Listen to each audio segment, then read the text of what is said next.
ଦ୍ୱାଦଶ ବାଲିଆପାଳ ମହୋତ୍ସବର ପଞ୍ଚମ ସନ୍ଧ୍ୟା। ସକାରାତ୍ମକ ଚିନ୍ତାଧାରାର ମଣିଷ ସଫଳ ଓ ସୁଖୀ ହୋଇଥାଏ। ସକାରାତ୍ମକ ଚିନ୍ତାଧାରାରେ ମଣିଷ ସଫଳ ଓ ସୁଖୀ ହୋଇଥାଏ। ଆଧ୍ୟାତ୍ମିକ ଚେତନା ମାନବିକ ଗୁଣକୁ ସୁମାର୍ଗରେ ନେବା ସହିତ ମଣିଷ ଜୀବନକୁ ଶୃଙ୍ଖଳିତ କରିଥାଏ।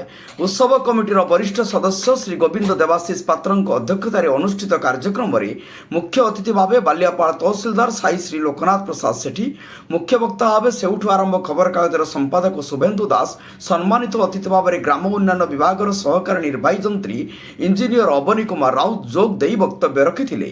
ମହୋତ୍ସବ କମିଟିର ବରିଷ୍ଠ ସଦସ୍ୟ ପ୍ରଦୀପ୍ତ ପାତ୍ର ଅତିଥିମାନଙ୍କୁ ମଞ୍ଚକୁ ଆମନ୍ତ୍ରଣ କରିବା ସହ ପରିଚୟ ପ୍ରଦାନ କରିଥିଲେ। କମିଟିର ବରିଷ୍ଠ ସଦସ୍ୟ ବିଜୟ କୁମାର ସାମଲ ଧନ୍ୟବାଦ ଅର୍ପଣ କରିଥିଲେ।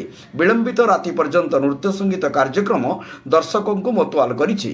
କମିଟିର ଆବାହକ ଇଞ୍ଜିନିୟର ସୁଶାନ୍ତ କୁମାର ଚକ୍ରବର୍ତ୍ତୀ, ସୁଶାନ୍ତ ଦାସ, ଅରୁଣ କୁମାର ପାତ୍ର, ବ୍ୟାମକେଶ ସାହୁ, ପ୍ରବୀର ସି, ଜଗନ୍ନାଥ ବାରିକ, ସତ୍ୟବ୍ରତ ରାୟ, ହରବନ୍ଧୁ ଜେନା, ନରେଶ ସାହୁ, କୃଷ୍ଣବତ୍ସଳ ସାହୁ, ସଞ୍ଜୀବ ପାତ୍ର, ଉମାକାନ୍ତ ନାୟକ ପ୍ରମୁଖ କାର୍ଯ୍ୟକ୍ରମକୁ ପରିଚାଳନା କରିଥିଲେ।